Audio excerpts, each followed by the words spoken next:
നമുക്ക് മുറിച്ചു തരുന്നത് ഏത് മാനുഷിക കരങ്ങളാണെങ്കിലും നമ്മൾ സ്വീകരിക്കുന്നത് കർത്താവിൽ നിന്നാണ്. ഞാൻ പറഞ്ഞ മനസ്സിലാക്കണം. ഇത് ആര് നമുക്ക് മുറിച്ചു തരുന്നു എന്നുള്ളതല്ല വിഷയം. പ്രത്യേകത ഇത് ആരിൽ നിന്നാണ് നമ്മൾ സ്വീകരിക്കുന്നത്?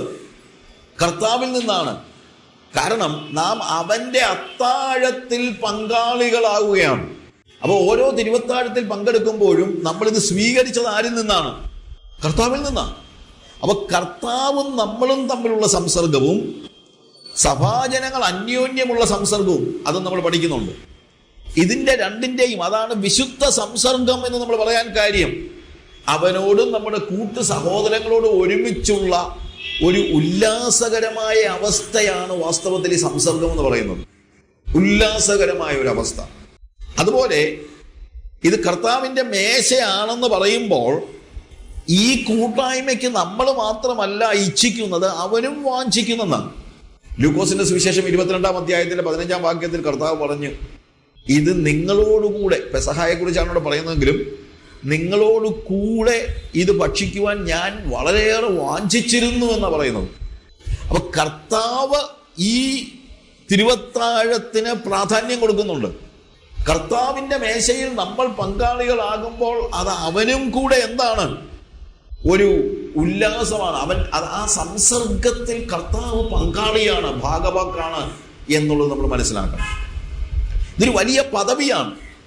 അതിൻ്റെ ആ ഇന്നർ മീനിങ് നമ്മൾ നോക്കുമ്പോൾ വാസ്തവത്തിൽ തിരുവത്താഴത്തിൽ നമ്മൾ പുറകോട്ടും നോക്കുന്നു, മുന്നോട്ടും നോക്കുന്നു. തിരുവത്താഴത്തിൽ നമ്മൾ വന്നിരിക്കുമ്പോൾ നമ്മൾ പുറകോട്ട് നോക്കുന്നു. We are looking back.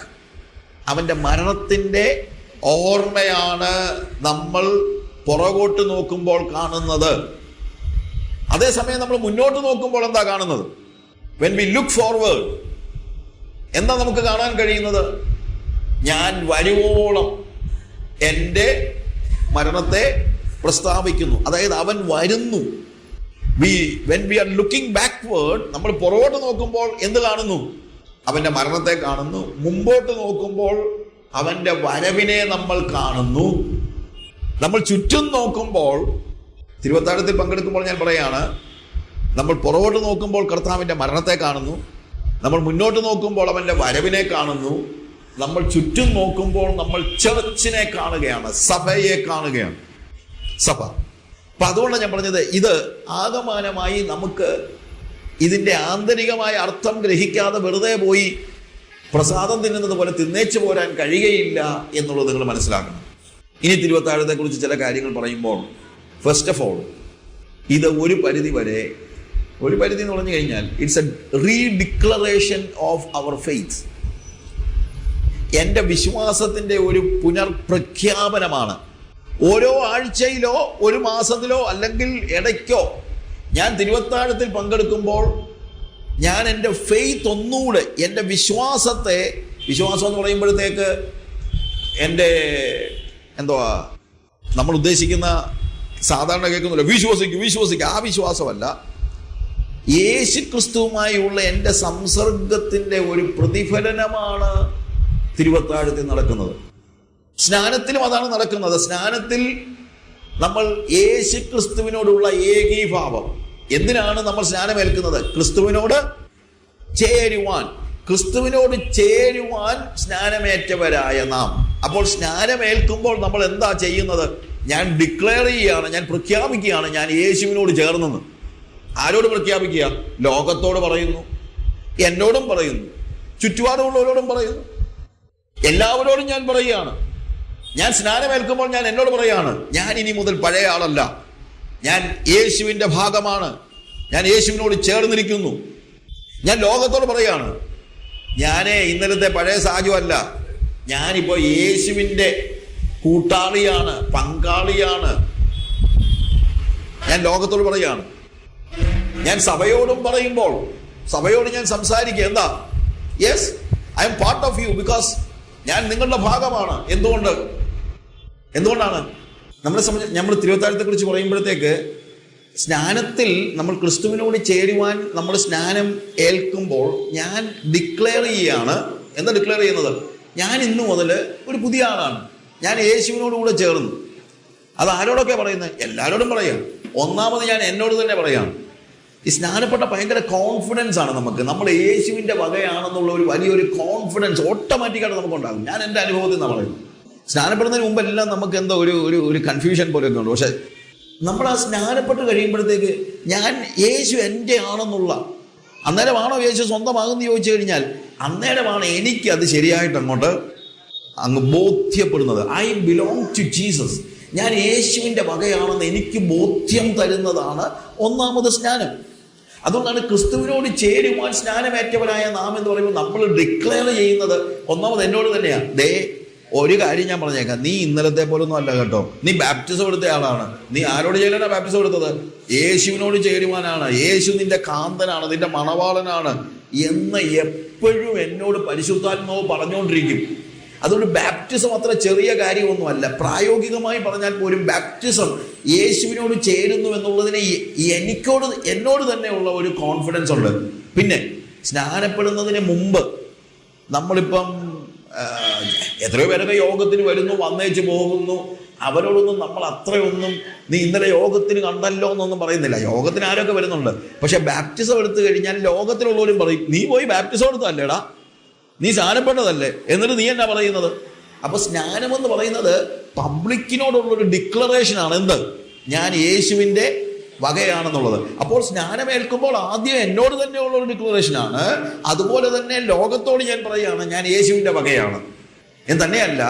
സ്നാനമേറ്റ് സഭയിലേക്ക് ചെല്ലുമ്പോഴത്തേക്ക് നമുക്കെല്ലാം സഹോദരന്മാരാ, സഹോദരിമാരാ.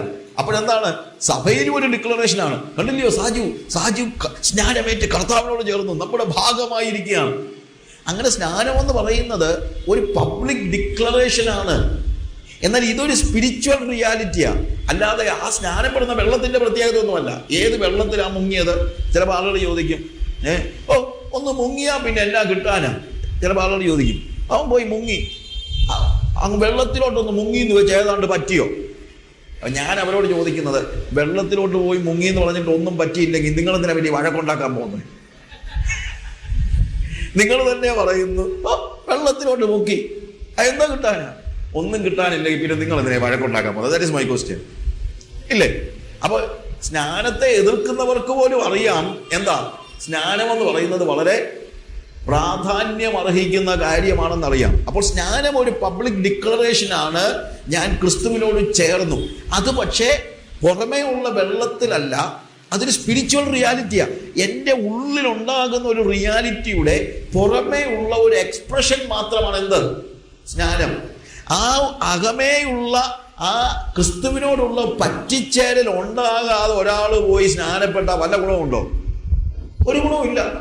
അപ്പൊ വെള്ളത്തിൽ മുങ്ങുമ്പോൾ വെള്ളത്തിന് പ്രത്യേകിച്ച് മാജിക് ഒന്നുമില്ല. ഞാൻ പറഞ്ഞാൽ മനസ്സിലാക്കണം. വെള്ളത്തിൽ പ്രത്യേകിച്ച് മാജിക് ഒന്നുമില്ല. ഈ വെള്ളത്തിൽ മുങ്ങി പൊങ്ങുമ്പോൾ നീ ഒരു പുതിയ സൃഷ്ടിയായിത്തീരും എന്നൊന്നുമില്ല. പക്ഷേ നമ്മുടെ ഉള്ളിലുണ്ടാകുന്ന രൂപാന്തരീകരണത്തിന്റെ പുറമേ ഉള്ള പ്രഖ്യാപനമാണ് എന്ത്? സ്നാനം എന്ന് പറയുന്നത്. അപ്പൊ ഒരു ആന്തരിക റിയാലിറ്റിയാണ്, ഒരു ആത്മിക യാഥാർത്ഥ്യമാണ് നമ്മുടെ ഉള്ളിൽ നമ്മൾ കർത്താവിനോട് ചേരുന്നു എന്ന് പറയുന്നത്. അതിൻ്റെ പബ്ലിക് ഡിക്ലറേഷനാണ് സ്നാനം. ഇതേപോലെ തിരുവത്താഴത്തിലും വെള്ളത്തിന് പ്രാധാന്യമില്ലാത്തതുപോലെ ഏത് ബേക്കറിയിൽ ഉണ്ടാക്കിയ ബ്രെഡാണെന്നുള്ളതോ ഏത് കമ്പനി ഉണ്ടാക്കിയ വീഞ്ഞാണെന്നുള്ളതോ അല്ല പ്രധാനം. അതൊന്നുമല്ല വ്യത്യാസം ഉണ്ടാക്കുന്നത്. നമ്മുടെ ഉള്ളിലുള്ള ആന്തരികമായ ആ കർത്താവിനോടുള്ള സംസർഗത്തിന്റെ പുറമേയുള്ള പ്രഖ്യാപനമാണ് തിരുവത്താഴത്തിൽ ഒന്നാമത് നടക്കുന്നത്. ഞാൻ യേശുവിനെ അനുഭവിക്കുന്നു. സ്നാനത്തെക്കുറിച്ച് പറയുമ്പോൾ നമ്മൾ ക്രിസ്തുവിനോട് ചേരുന്നു പറഞ്ഞാൽ ഒരു സിംഗിൾ ഫേസ്ഡ് കാര്യമാണ്, ഒരു ഏകമുഖമായ ഒരു കാര്യമാണ്. ഞാൻ ക്രിസ്തുവിനോട് ചേരുന്നതിന്റെ പബ്ലിക് എക്സ്പ്രഷനാണ്. അത് ഞാൻ തീർച്ചയായിട്ടും സഭയോടും ചേരുകയാണ്. പക്ഷേ ഞാൻ സ്നാനത്തിൽ ക്രിസ്തുവിനോടാണ് ചേരുന്നത്. സ്നാനത്തിൽ ഞാൻ സഭയോടല്ല ചേരുന്നത്. ഞാൻ സ്നാനത്തിൽ ക്രിസ്തുവിനോട് ചേരുന്നു. ക്രിസ്തുവിനോട് ചേരുന്നത് കൊണ്ട് ക്രിസ്തുവിനോട് ചേർന്നവരുടെ കൂട്ടായ്മയിലെ അംഗമാണ് ഞാൻ എന്നേ ഉള്ളൂ. അല്ലാതെ കൂട്ടായ്മയിൽ ചേരാനല്ല ഞാൻ സ്നാനമേറ്റത്. ആരോട് ചേരാനാണ് സ്നാനമേറ്റത്?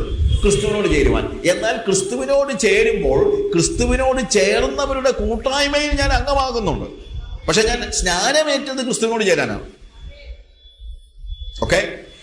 സ്നാനത്തെക്കുറിച്ചുള്ള പഠനത്തിൽ ഞാൻ കുറെ കൂടെ വിശദമായിട്ടത് പറയാം. എന്നാൽ അത് നമ്മൾ ഇന്ന് എടുക്കാൻ നേരമില്ല. എന്നാൽ തിരുവത്താഴം എന്ന് പറയുമ്പോഴത്തേക്ക് നമ്മൾ സഭയിൽ അംഗമായതിന് ശേഷമാണ് നമ്മൾ തിരുവത്താഴത്തിൽ പങ്കെടുക്കുന്നത്.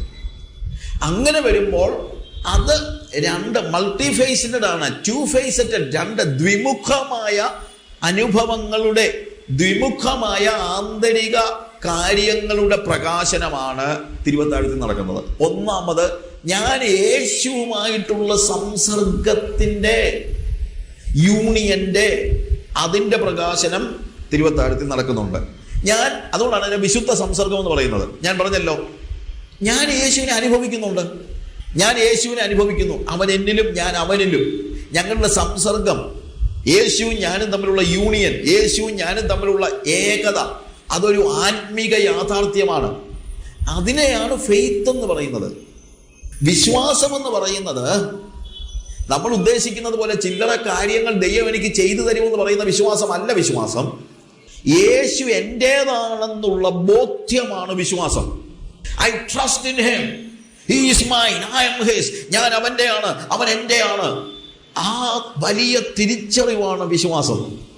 ഞാൻ അവനിൽ ആശ്രയിക്കുന്നു. വിശ്വാസം എന്ന് പറഞ്ഞാൽ ആശ്രയമാണ്. അപ്പോൾ ഗലാത്യ ലേഖനം 2-ാം അധ്യായത്തിന്റെ 20-21 വാക്യങ്ങൾ വായിക്കുമ്പോൾ അവിടെയും കാണുന്നതാണ്. അവിടെ പൗലോസ് പറയാണ്, ഞാൻ ക്രിസ്തുവിനോട് ക്രൂശിക്കപ്പെട്ടിരിക്കുന്നു, ഇനി ജീവിക്കുന്നത് ഞാനല്ല, ക്രിസ്തു അത്ര എന്നിൽ ജീവിക്കുന്നത്. ഇപ്പോൾ ഞാൻ ജഡത്തിൽ ജീവിക്കുന്നതോ എനിക്ക് വേണ്ടി പ്രാണനെ തന്ന ദൈവപുത്രനിലുള്ള വിശ്വാസത്താലാകും. എന്ത് വിശ്വാസം? അവൻ എനിക്ക് പനി വരുത്തത്തില്ല, അവൻ എനിക്ക് രോഗം വരുത്തത്തില്ല, അതൊന്നും അല്ല വിശ്വാസം. വിശ്വാസം എന്താണ്? ടോട്ടലി എൻ്റെ സോഴ്സ് മുഴുവൻ അവനെ ആക്കുകയാണ്.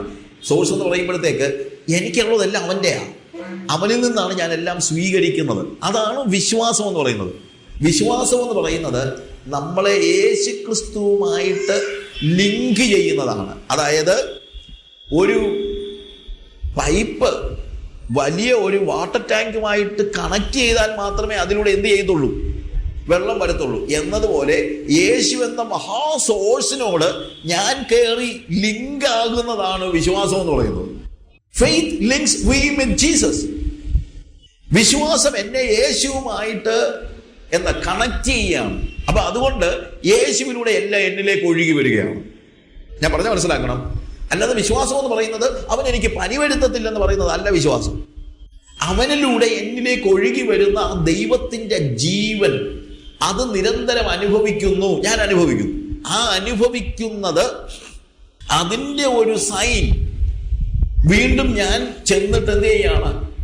അവന്റെ രക്തവും അവന്റെ മാംസവും ഞാൻ ഭക്ഷിക്കുമ്പോൾ എൻ്റെ ഉള്ളിൽ അവൻ ഉണ്ട്.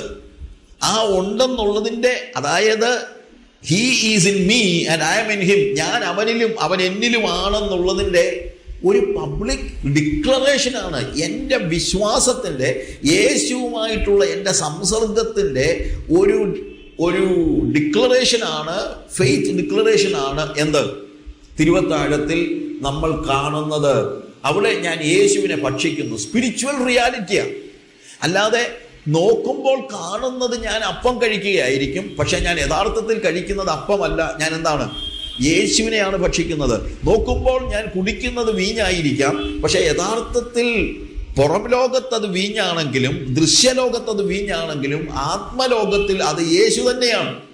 ഞാൻ യേശുവിന്റെ രക്തമാണ്. I remember, reflect, report the spiritual truths in my outwardly. എൻ്റെ ഉള്ളിലുള്ള ഇതിനെയെല്ലാം, എൻ്റെ ഉള്ളിലുള്ള ഈ ആത്മസൗഖ്യത്തെ, ആത്മസംയോഗത്തെ, യേശുവും ഒന്നിച്ചുള്ള സഹവാസത്തെ ഒക്കെ ഞാൻ പുറത്തോട്ട് കാണിക്കുകയാണ്. പുറത്തോട്ട് കാണിക്കുകയല്ല, അതാണ് അതിൻ്റെ സൈൻ. അതുകൊണ്ട് തിരുവത്താഴം എന്ന് പറയുന്നത് ഒരു സൈനാണ്. എന്തിൻ്റേത്? യേശുവും ഞാനും തമ്മിലുള്ള സംസർഗത്തിൻ്റെ ഒരു സൈനാണ്.